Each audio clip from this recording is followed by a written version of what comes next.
The city's financial district turns into a different world after dark. By daylight, it's all polished marble, elevators that never stop, and the smell of roasted coffee drifting from corner cafes. But once the last train screeches out of the underground station and the cleaners finish their rounds, the towers become echoing shells. Every footstep carries like a gunshot. Every hum of machinery sounds alive. Daniel knew this better than anyone. At 28, he was the newest junior accountant at Whitmore and Klein, a mid-sized firm that prided itself on grit and dedication. He wanted the promotion that would move him out of the cubicle maze and into an office with a door. And if that meant working nights, he would work nights. Besides, the quiet let him concentrate. That evening had started like dozens before it. Rain streaked the glass as he rode the elevator to the 17th floor. A thermos of black coffee in one hand and a flash drive of overdue tax reports in the other. The office smelled, faintly, of lemon disinfectant and paper, comforting in a sterile way. He flicked on only the light above his desk to keep the place dim and calm. The city below shimmered with traffic, lights like a restless constellation. Hours passed in a blur of spreadsheets and muted keystrokes. At midnight, the HVAC system cut to its night cycle, leaving a thick silence that pressed against his ears. Daniel rolled his shoulders and stretched. That's when he heard it. A faint mechanical clatter, like a printer or copier warming up. He frowned. No one else was on the floor. He'd watched the janitorial staff leave nearly an hour ago. The copier sat across the open office, dark and unplugged, a rule meant to save energy overnight. Yet the sound grew clearer, a rhythmic whir and shuffle. He rose, the wheels of his chair squealing against the carpet, and crossed the aisle. The machine was indeed off, its cord curled like a sleeping snake beside the wall socket. Daniel crouched to double-check. Cold plastic, no vibration. The sound stopped the moment he touched it. Building noises, he muttered to himself. Trying for humor, he returned to his desk, heart still drumming. But when he lowered into the chair, a soft ding echoed from the hallway. The elevator. He straightened. The elevator lobby was around the corner, invisible from his desk, but the sound was unmistakable. A rival chime, doors gliding open. He waited for footsteps. Nothing. An icy thread of dread crept down his spine. He told himself someone from another department might have left something behind, maybe security. Still, his palms sweated as he stepped toward the corridor. The elevator doors stood wide, the car yawning bright and empty. The floor indicator above the door blinked green. 17. Daniel leaned inside, scanning the mirrored walls. No one. He pressed the button for the lobby, watching the doors seal shut, and the indicator descend to 1. 1, hey. Then he walked back to his desk, forcing his breathing into slow, even pulls. When he turned the corner, his chair was no longer where he'd left it. It had rolled a full 3 feet away from the desk, angled toward the copier. Daniel froze. The chair was heavy. Metal frame, leather seat. The carpet was thick and uneven. It couldn't have moved on its own. A draft from the HVAC? Impossible. The room's silence deepened until he could hear the blood pounding in his ears. Every instinct told him to leave, but pride made him hesitate. He was a rational man. Numbers, not nonsense. Yet, reason felt suddenly fragile.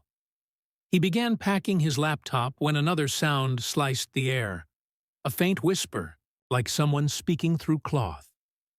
It came from the row of private offices along the far wall. He couldn't make out the words, only the cadence, low, urgent, continuous. Hello? His own voice cracked. The whisper stopped. Something in him shifted from fear to a colder, sharper instinct. Get out. He grabbed his bag and strode for the exit. As he passed the copier, the machine's green power light blinked on. The motor purred to life, though the cord still dangled free. Daniel didn't wait to see more. He sprinted down the hallway, heart hammering like a war drum, and slammed the stairwell door behind him. The clatter of his shoes on concrete echoed upward as he descended 17 flights without stopping. Outside, the rain had slowed to a mist, the city's neon signs flickering through the haze. Only then did he dare glance up. Through the curtain wall of glass, the office lights he'd left off now blazed in a perfect square. His floor. A single silhouette stood motionless at the copier, head tilted toward the window, watching him. Emotional undercurrents. Daniel didn't tell anyone the full story. When his supervisor asked why he'd left the reports unfinished, he muttered something about a migraine. But he stopped volunteering for overtime. He left every evening with the others, no matter the deadline. Weeks later, a colleague mentioned seeing lights flick on at odd hours. Maintenance swore the motion sensors were defective. Security footage from those nights showed nothing. No figure at all, not even Daniel's panicked exit. For Daniel, the city's nighttime skyline lost its charm. Each gleaming office tower felt less like progress and more like a cage of glass, hiding whatever waits when the last worker leaves. The desert highway stretched like a ribbon of dull silver under a star-stained sky. It was nearly 2 a.m. when Megan spotted the flicker of neon. Last stop, gas and diner. Her fuel gauge was a single, notch above, empty. Relief washed through her shoulders as she guided her aging Corolla toward the lonely outpost. She'd been on the road for 9 straight hours, chasing a job interview in Phoenix that promised a better life. The last town lay 80 miles behind. The next, another 100 ahead. Her phone showed no signal. She'd promised her mother she would text when she stopped for the night, but the endless desert made promises, fragile things. The gas station sat like a relic from another decade. A single canopy covered 2 rusted pumps. A diner squatted beside it, windows dark except for a dull glow behind drawn blinds. A hand-painted sign swung in the breeze, open 24 hours. The letters squeaked against their hinges like an uneasy breath. Megan pulled up beside the pump, cut the engine, and listened. The night hummed with cicadas. No cars on the highway, no voices from inside. She stepped out, shoes crunching on gravel, and lifted the pump handle. Nothing.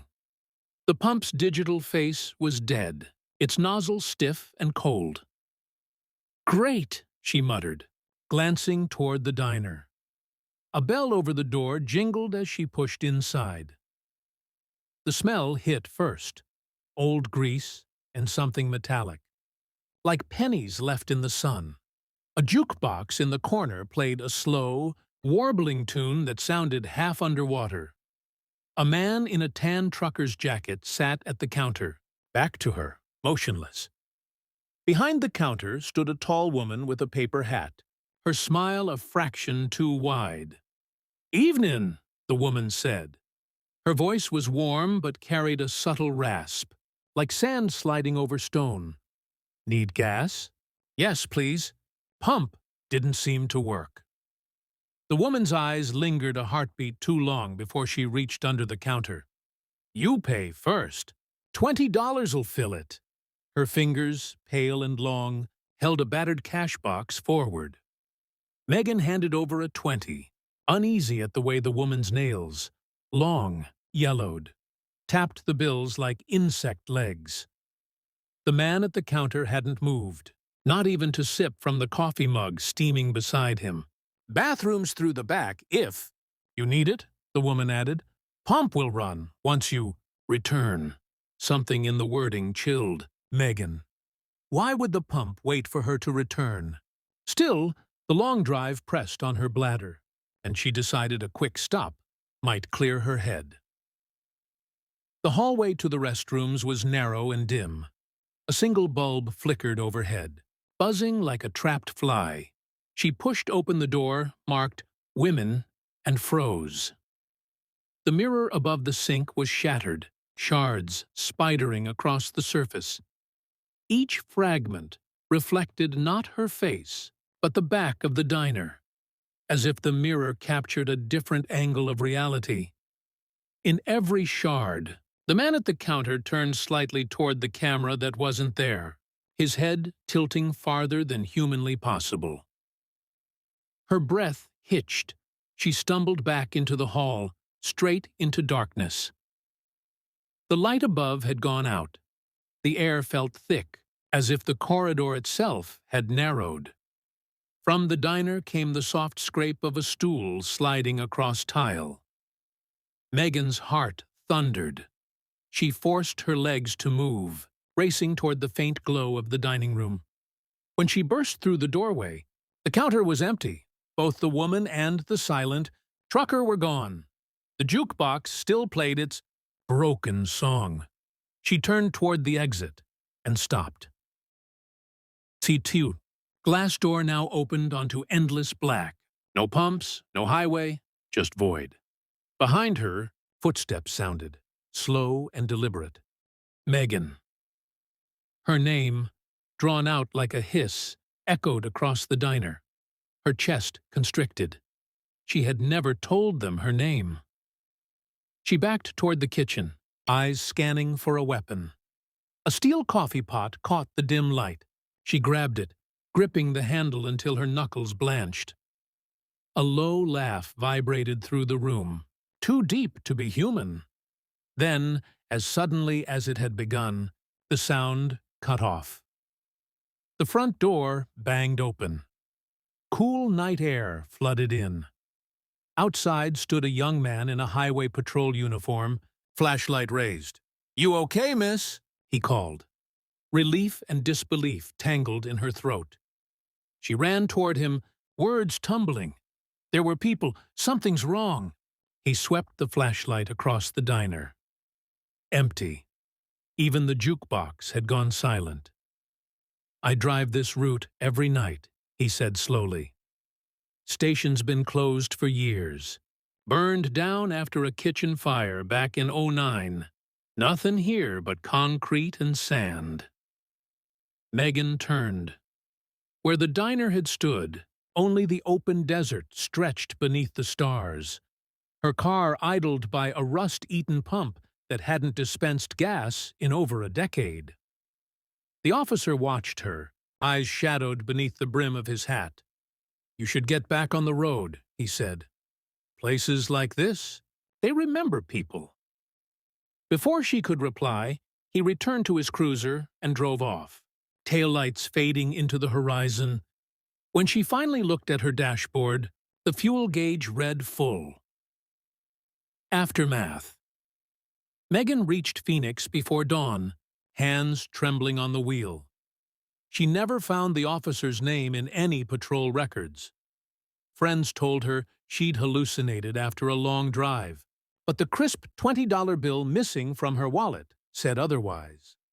And every time she passes a roadside diner, she swears she hears that warbling jukebox tune playing somewhere just behind the walls. Elliot loved the midnight hours. The world outside the university library shrank to whispers and moonlight, leaving only the scent of old paper and the soft purr of the ventilation system.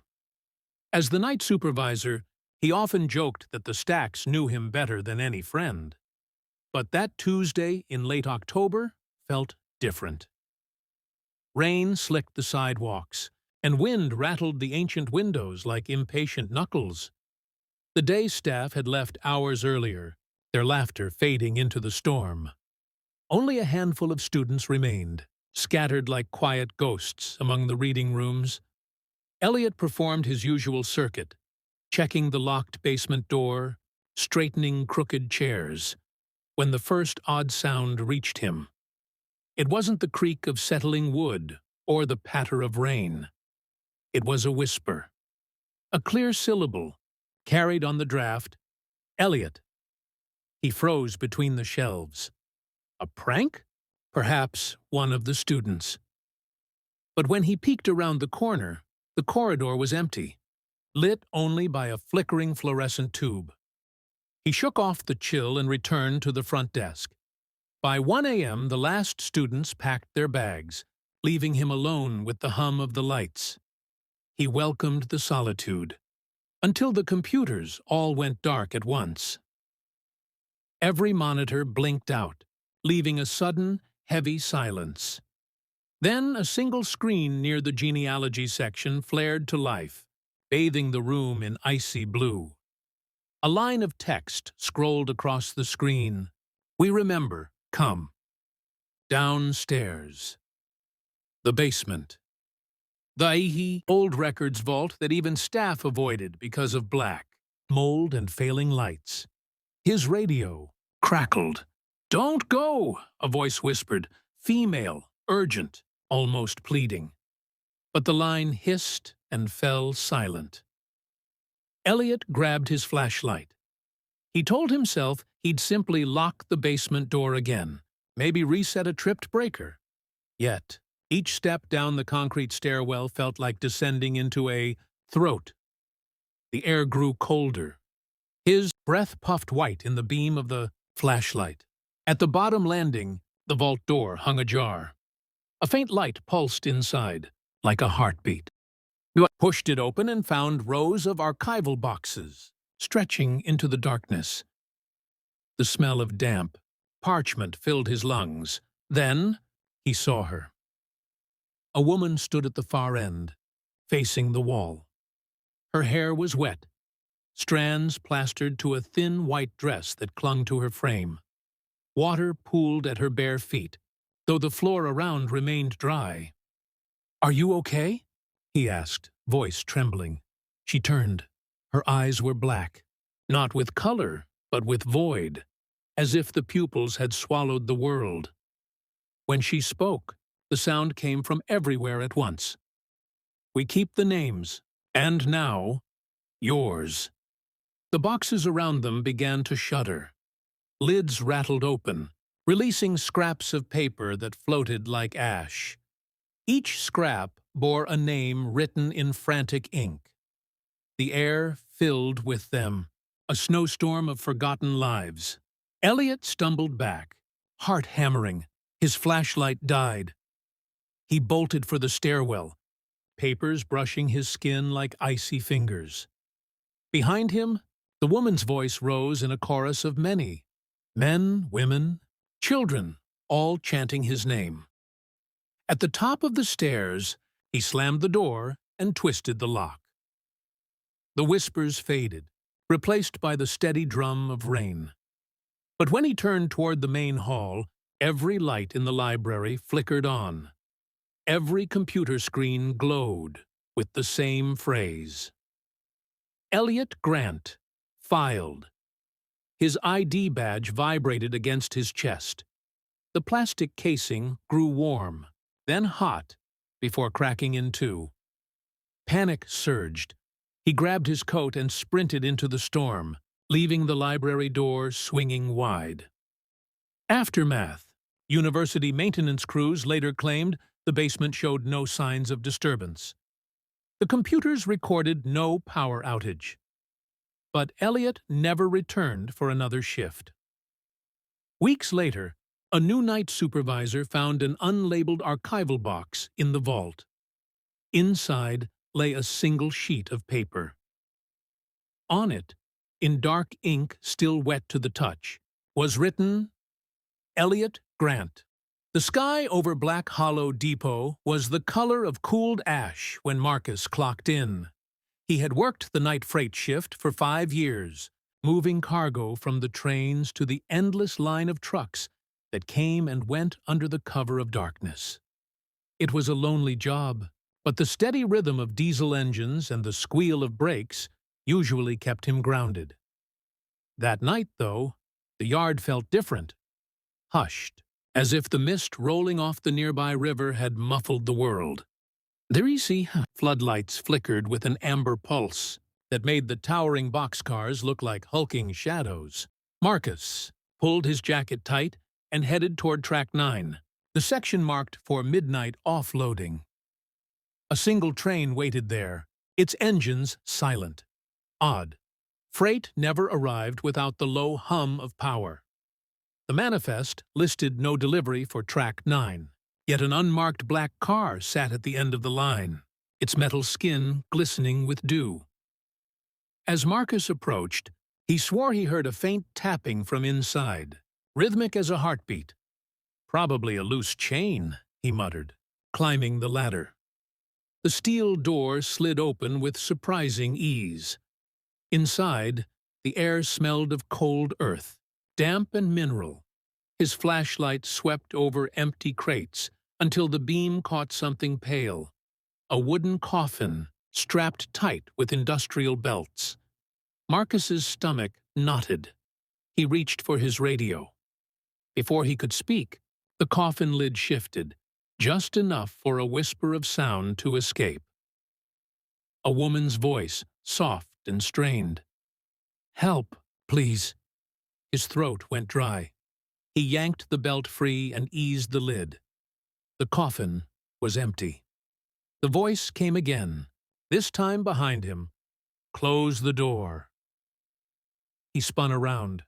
A figure stood in the doorway, a man in an old conductor's uniform, eyes dull like unpolished coal.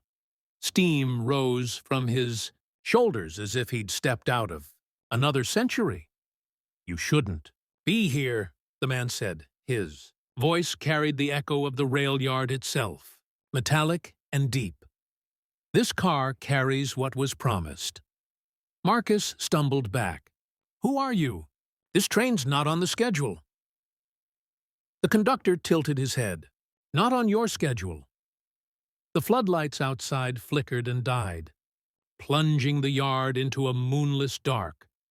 From every direction came the low moan of train horns, dozens at once, though Marcus knew no other trains were due for hours.